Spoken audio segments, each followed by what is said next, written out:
Mr. President, in November of 2017, I spent some time in western Ukraine, sitting down to be able to have a meal, to be able to talk with a group of Oklahomans from the 45th Infantry, the Oklahoma National Guard. Some had been in Ukraine since January of that year. They were still there in November. They spent the entire year in 2017 as the Oklahoma National Guard training the military of the Ukrainians. Why? Because Russians in 2014 had moved into Crimea and had crossed the border into the eastern part of Ukraine in what's called the Donbass and taken over two different areas that they said were separatists that were doing it. They're Russian speakers, so they clearly should be under Russian domination. And they moved in. An entire year that Oklahomans spent with Ukrainians developing friendships, training them, preparing them for battle against a very large army in the Russians, that they hoped to be able to push the Russians out of the eastern side of their country.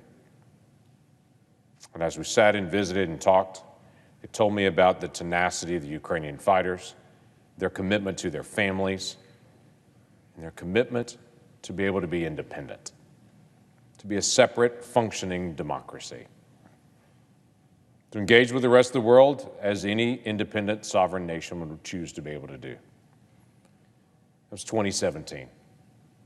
To Oklahomans, this conversation about Ukraine and the Russians surrounding Ukraine on three sides is not theory. Some Oklahomans know the name of Ukrainians that are currently on those front lines. They've served alongside of each other, and they've stayed in contact, calling them friends. If you go into the Ukrainian embassy today from the United States, you'll see a picture of some Oklahomans up on the wall,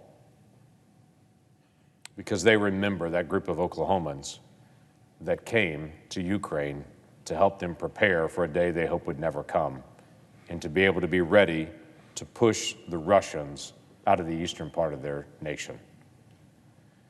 But today, literally right now, Ukrainians living on the border, especially in the north, can literally hear the sound of Russian artillery practicing just miles away. They've been able to hear that sound for days and days now as they do live fire exercises just on the other side of the border.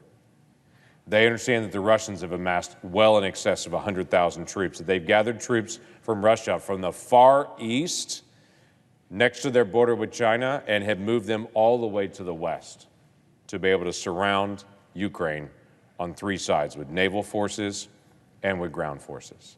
They're very aware the Russians have moved their special operations. They've moved in field hospitals. They're very aware that they're doing live training exercises in preparation. They hope that it's only saber rattling, but they hear the sound of the guns just a few miles away. It's interesting to hear the Russian perspective, even within the last 24 hours, as Russian diplomats spoke to the BBC just in the last few hours. And they spoke and said they have no intention of any aggressive moves, that they're a sovereign nation and that they can move their forces anywhere they want to be able to move on any inch of their land. And if they want to put their forces all right there along the border with Ukraine, that's their sovereign right to do that. And then they replied back in what must be one of the great Russian statements of all time, that the West is not reporting that the Ukrainians have also moved 100,000 troops next to the border with Russia. They must think the entire world's delusional. As a Russian diplomat called it myth that the Russians intend to do aggression, and said they would only move into Ukraine if they were provoked. Now, mind you, the United States intelligence just released publicly just a few days ago a plot that the Russians had, that they had already created a film, a movie, if I can say it that way, a newsreel, that they had staged a Ukrainian attack on Russians and had laid out actors that looked as if they were dead, had set up all of these Ukrainian implements from war and set all these different vehicles around and burned out Russian tanks so that they could show the world that the Ukrainians actually attacked them first. Except our intelligence actually exposed that plan.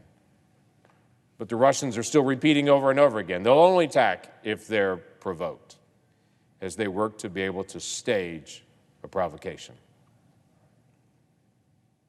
People forget in the world that when the Russians are in Belarus, they're a half-day drive from Kyiv, but they're also a half-day drive from where they're stationed right now, from Warsaw.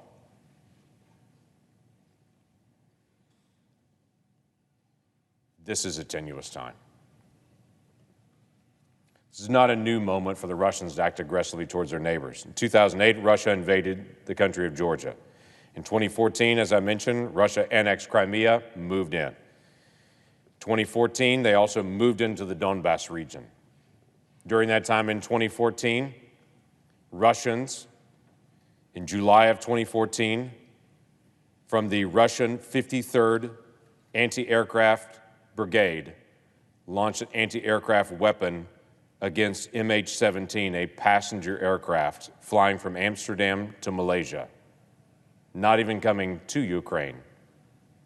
They launched an anti-aircraft weapon against that flight flying over Ukraine, and the Russians murdered 298 people because they flew over an area that they were working to be able to overtake. It's clear. The Russians in their aggression and Putin in his intent to make sure the whole world pays attention to him and shows that he's a powerful man because he can round up the entire world to be able to look at him when his economy is literally in tatters. Russia's gross domestic product for the entire country is smaller than the state of Texas gross domestic product. Yet with his nuclear weapons and his disproportionate allocation to his military and his control of oil and gas in the region, he continues to be able to saber rattle and force the world to be able to look at him. The whole while declaring that he's sovereign and he can move troops anywhere he wants to move, but also, by the way, Ukraine's not sovereign enough to be able to make a decision about their own defense. Demanding that Ukraine never become a member of NATO. Can I remind the world, NATO is a defensive alliance, a defensive alliance. The NATO alliance exists, and it's an incredibly successful alliance. The NATO alliance exists to be able to react if they're attacked. NATO does not cooperate in attacking anyone. NATO is set up to defend each other when attacked. Now, Ukraine's not a NATO nation, but NATO nations surround Ukraine. And we're all extremely aware of Putin's focus on trying to be able to push out and to recreate the USSR again. We should pay attention. We should not pretend this won't affect the world. We've seen oil prices around the world already accelerate based on just Putin's actions right now. We've seen what he's trying to be able to do to be able to manipulate oil prices for the benefit of Russia, but to the detriment of everyone else. We can see that. The issue is, what are we going to do about that? How are we going to actually engage? Well, our nation has given over $400 million in assistance to Ukraine every year since 2014, including this year. $464 million in assistance to Ukraine. As I'd mentioned before, Oklahomans and multiple others have gone to Ukraine to be able to train their military for them to be able to defend themselves. We've assisted the Ukrainian people with counter-artillery radars, coastal defensive implements, geospatial intelligence, counter-unmanned aerial system equipment, electronic warfare, demining equipment, small arms.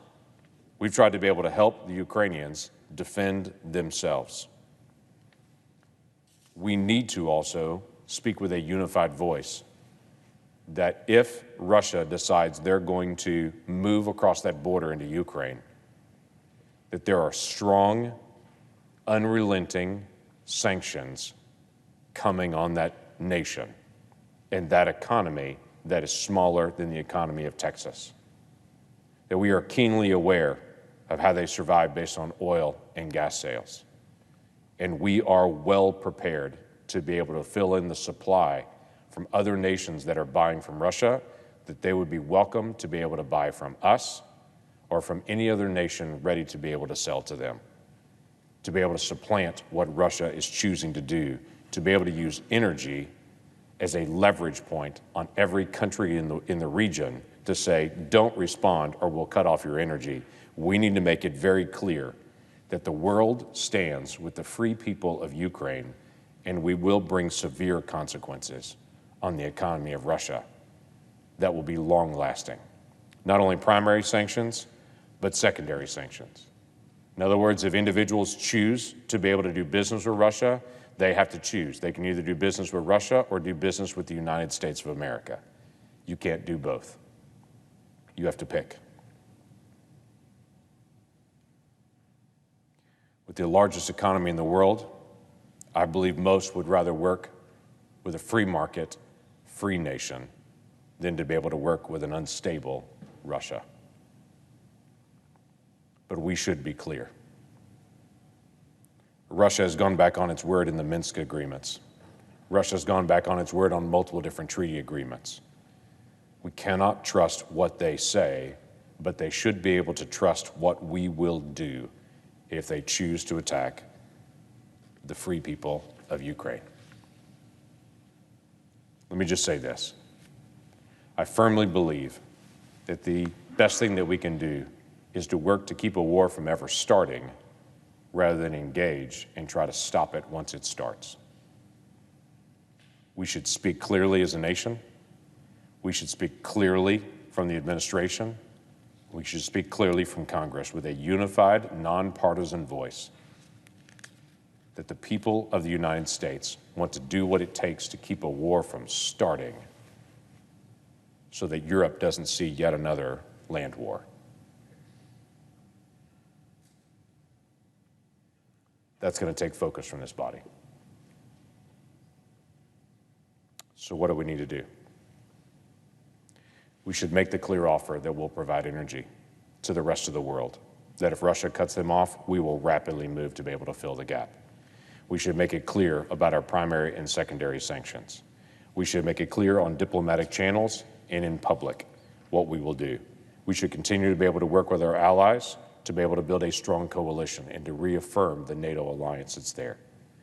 We should continue to be able to make it very clear to Russia, if they choose to be able to move into Ukraine, it will be not only economically disastrous, but NATO is well prepared to be able to defend our alliance. And we should stand with the people of Ukraine and continue to equip them as they work to be able to protect themselves. People of Ukraine, in the times that I've been there, and I've been there several times, the people of Ukraine will be glad to be able to drive you through Kyiv and point out the places where they fought for their independence. They're a proud people. They do not want the Russians taking over their country. And they have fought for their independence once, and they're prepared to fight for it again. They should know we're prepared to stand next to them. Let's pray for the people of Ukraine, who right now hear the guns practicing on the other side of their border.